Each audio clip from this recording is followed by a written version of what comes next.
अस्सलाम वालेकुम everyone.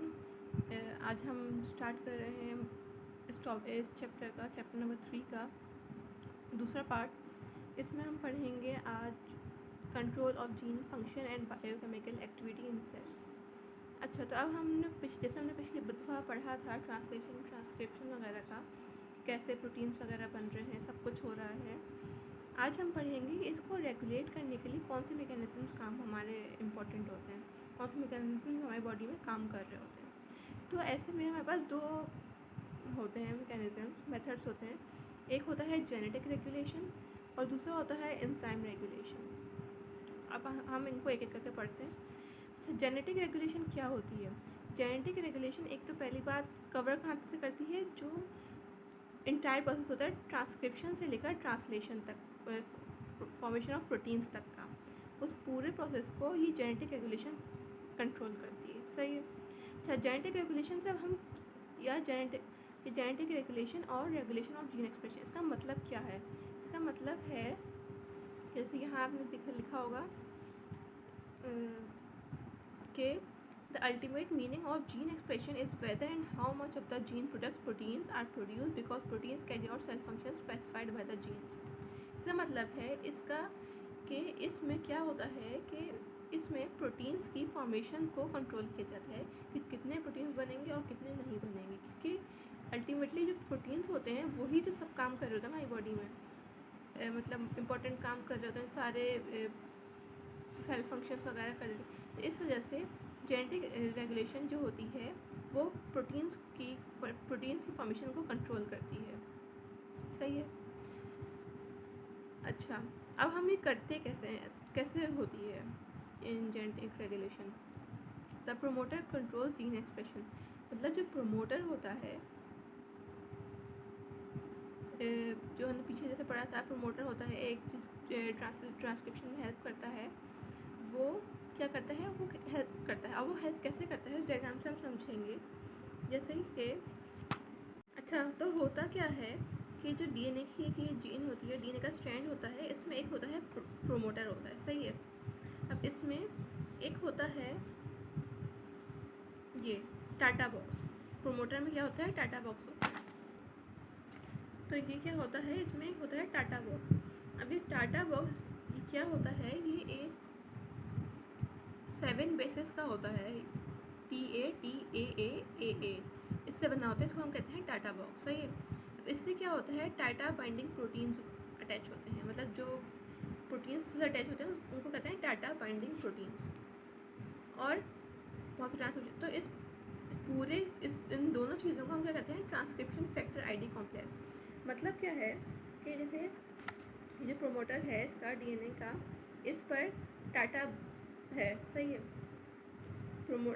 TATA box है। अब इस पर जो ट्रांसक्रिप्शन फैक्टर्स हैं वो इस पर आके अटैच होंगे, बाइंड होंगे, फिर ही जाकर इसकी ये प्रमोशन होगी और फिर ही ये मतलब जो है ट्रांसक्रिप्शन हो सकती है। मतलब ये ट्रांसक्रिप्शन को प्रमोट करवाते हैं ये सब। इसी तरह से ये भी हैं अपस्ट्रीम एंड इन्हेंसर, ये भी एक तरह से ट्रांसक्रिप्शन फैक्टर्स ही हैं जो कि इनको प्रमोट करते हैं। और सही है। इसके अलावा इंसुलेटर्स होते हैं जो ट्रांसक्रिप्शन इनहिबिट करते हैं। सही है। तो ये बेसिक सी छोटी सी थी, इतने डिटेल में समझने की ज़रूरत नहीं है।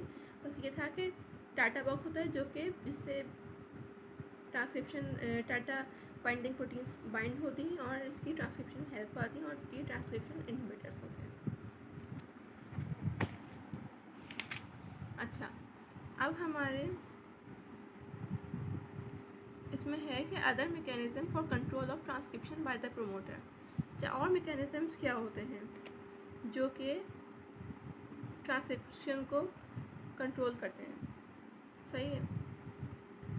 अच्छा, एक होती है हमारे पास a promoter is frequently control by transcription factors located always in the gene, that is the regulatory gene.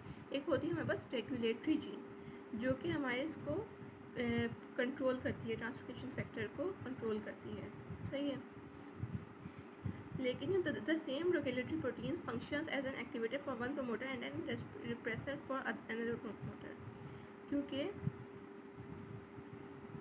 जो एक रेगुलेटरी प्रोटीन होती है वो या तो कभी एक प्रोमोटर के लिए एक्टिवेटर भी काम कर रही होगी और उसी वक्त दूसरे रेगुलेटर के लिए प्रोमोटर के लिए ऐसा डिप्रेसर मतलब इनहिबिटर भी काम कर रही होगी। तो इसका थर्ड पॉइंट अब क्या है कि some proteins are control not at the starting point of transcription factor on the transcription of DNA strand but further along the strand. मतलब बिल्कुल ज़रूरी नहीं कि बिल्कुल स्टार्टिंग पर हो, जो ट्रांसक्रिप्शन फैक्टर्स हैं वो कहीं और आगे जाके भी हो सकते हैं। Control might occur at the level of protein formation in the subset, यहाँ तक कि जहाँ प्रोटीन की फॉर्मेशन हो रही है वहाँ जाके भी रेगुलेटरी प्रोटीन्स वगैरह हो सकते हैं। अच्छा, और दूसरी लास्ट पॉइंट हमारे पास ये है कि जो डीएनए जो होता है वो एक हिस्टोन्स के साथ, जैसे पीछे हमने पढ़ा था, हिस्टोन्स के साथ टाइटली कॉइल्ड होता है, हिस्टोएंड के कोर के टाइटली कॉइल्ड होता है। जब तक वो टाइटली कॉइल्ड है वो आरएनए की फॉर्मेशन नहीं कर सकता, और जैसे ही वो उससे निकलेगा, हिस्टोन से अलग होगा, वो ट्रांसक्रिप्शन कर सकेगा। सही है। अच्छा, अब हम पढ़ेंगे बाय एंजाइम रेगुलेशन। पहले हमने पढ़ी जेनेटिक रेगुलेशन, अब हम पढ़ेंगे एंजाइम रेगुलेशन। अच्छा, इसमें बताया गया है कि almost always the synthesise product act on the first enzyme in the sequence. इसने बताया है कि जो कोई भी ये हो रहा है, फॉर्मेशन हो रही है, तो इसमें क्या होगा कि इसमें जो प्रोडक्ट बनेगा वो हमेशा पहले एंजाइम को रोकेगा, पहले एंजाइम को इनहिबिट करेगा। क्यों? क्योंकि जब पहले एंजाइम को इनहिबिट हो जाएगा तो ऑब्वियसली जो उसके आगे के आने के एंजाइम्स हैं वो भी इनहिबिट हो जाएंगे, तो इसलिए पहले एंजाइम को इनहिबिट करेगा। इसमें सिंपल सी बात है। और एंजाइम एक्टिवेशन की बात ये है,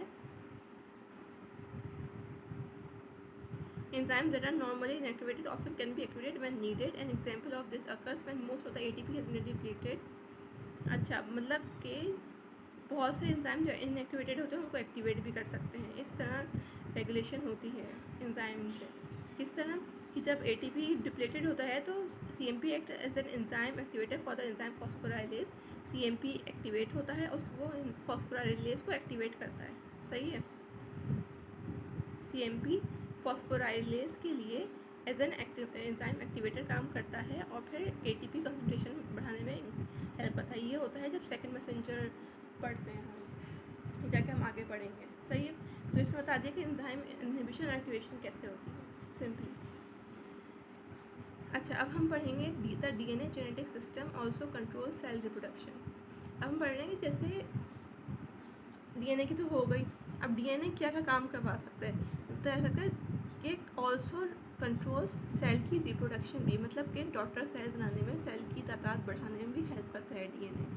अब वो कैसे करता है, वो माइटोसिस के ज़रिए करता है, इंक्रीज़ करता है। सही है। ये इसमें सारे मंथ्स को बताया गया है जो कि सिर्फ 30 मिनट्स का होता है, और बाकी जो सब कुछ होता है वो इंटरफेस कहते हैं, जो हम अभी आगे पढ़ेंगे। सही है। अच्छा, सबसे पहले क्या होता है, सबसे पहले रिप्रोडक्शन में क्या होता है, सबसे पहले होती है DNA की रेप्लिकेशन। अब वो कैसे होगी, वो जैसे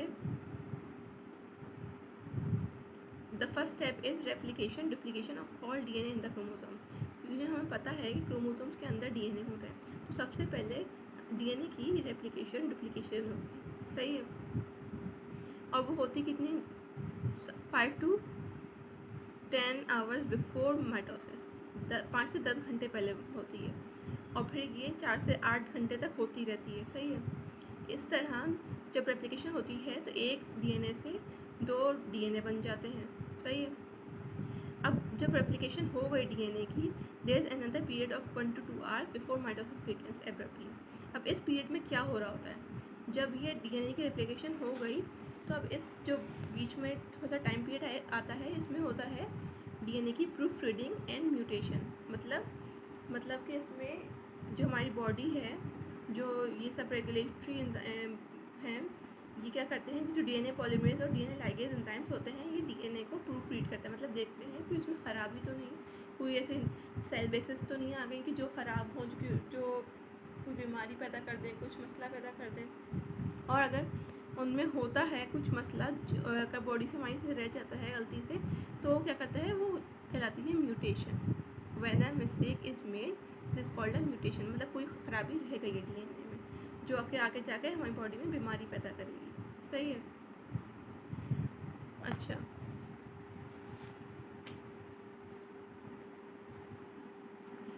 ये सिंपली वही बताया गया है कि chemical and physical events of DNA replicate कैसे होता है। वो सिंपली आरएनए रेप्लिकेट होता है उसी तरह डीएनए रेप्लिकेट होता है। सही है। अच्छा, अब हम हैं देख रहे हैं कि क्रोमोसोम एंड रेप्लिकेशन। पहले डीएनए की रेप्लिकेशन हुई, फिर डीएनए की प्रूफ रीडिंग हुई, अब हो रही है क्रोमोसोम्स की रेप्लिकेशन। हमें पता है 46 क्रोमोसोम्स होते हैं हमारी बॉडी में। सही है। और in addition to DNA in the chromosome there is a large amount of protein in the chromosome. सही है। मतलब कि क्रोमोसोम में डीएनए तो होता ही है, उसमें प्रोटीन्स भी होते हैं जिनको हिस्टोन्स कहते हैं, और हमारे पास होते हैं नॉन हिस्टोन प्रोटीन्स भी होते हैं। सही है। ये 3 चीज़ें होती हैं हमारे पास क्रोमोसोम्स में। हिस्टोन्स अभी आपने देखा था कि क्या करता है, histone plays an important role in the regulation of DNA activity, because अभी हमने जैसे पीछे पढ़ा था कि जब तक डीएनए हिस्टोन के गेट कॉइल्ड रहता है वो मज़ीद ट्रांसक्रिप्शन नहीं कर सकता। तो ये काम होता है हिस्टोन को का कि हिस्टोन कंट्रोल करता है डीएनए की ट्रांसक्रिप्शन को, आरएनए की ट्रांसक्रिप्शन को। सही है। जो नॉन हिस्टोन प्रोटीन्स होते हैं वो as an activator, inhibitor, enzymes help करते हैं और स्ट्रक्चरल प्रोटीन्स होते हैं। सही है। अब रेप्लिकेशन ऑफ क्रोमोसोम जब हो जाती है तो भले से रेप्लिकेशन हो जाती है, लेकिन वो जैसे ये होते हैं, ये होता है स्ट्रक्चर, ये बीच में से जॉइन रहते हैं। ये क्रोमोसोम होते हैं, ये डिवाइड हो गए तो ये होते हैं क्रोमेटिड्स कहलाते हैं। ये तो 2 पेटल्स की तरह हैं। तो ये बीच में जो चीज़ है इसको हम कहते हैं सेंट्रोमियर। सही है। ये स्ट्रक्चर हो गया हमारे पास क्रोमोसोम का। अब हमारे पास आती है बारी सेल माइटोसिस की। सेल माइटोसिस अब कैसे होगी हम पढ़ेंगे। सही है।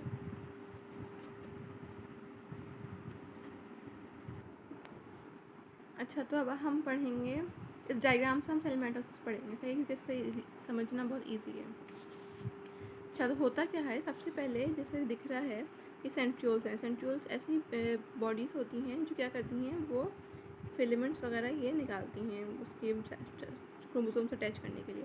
अच्छा, अब होता क्या है, तो होता क्या है कि जो सेंट्रियोल्स होते हैं वो सबसे पहले डिवाइड कर रहे होते हैं। सही है। और फिर वो क्या करते हैं, वो अपने ये माइक्रोट्यूब्यूल्स होते हैं,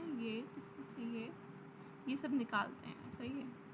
और ये दूर जाने लगते हैं, जैसे ये दिख रहा है आपको, दूर जा रहे हैं। ये बीच में माइक्रोट्यूब्यूल्स, एस्टर फाइबर्स, ये सब होता है।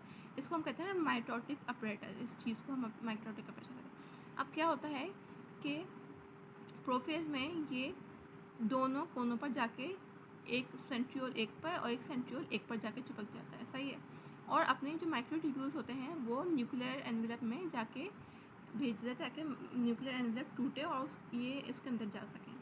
अब प्रोप मेटाफेज में क्या हो रहा है कि ये जो इसके स्पिंडल्स थे, फाइबर्स थे, माइक्रोट्यूब्यूल्स थे, ये जाके एक एक करके दिख रहा होगा आपको, एक एक सेंट्रोमियर से जाके अटैच हो जाता है। एक से एक फाइबर, एक से एक फाइबर, एक से ऐसे सारे अटैच हो जाते हैं। अब जब मेटाफेज की बारी आती है तो ये सारे इनको एक दूसरे से मतलब खींचते हैं सेंट्रियोल्स क्रोमोसोम्स को, और इनको बीच के प्लेन पर, जिसको हम कहते हैं इक्वेटोरियल प्लेन, इस पर लाके खड़ा कर देते हैं इन सबको। सही है। इन सब क्रोमोसोम्स, अभी ये क्रोमोसोम्स अलग नहीं हुए, अभी तक ये ऐसे ही हैं।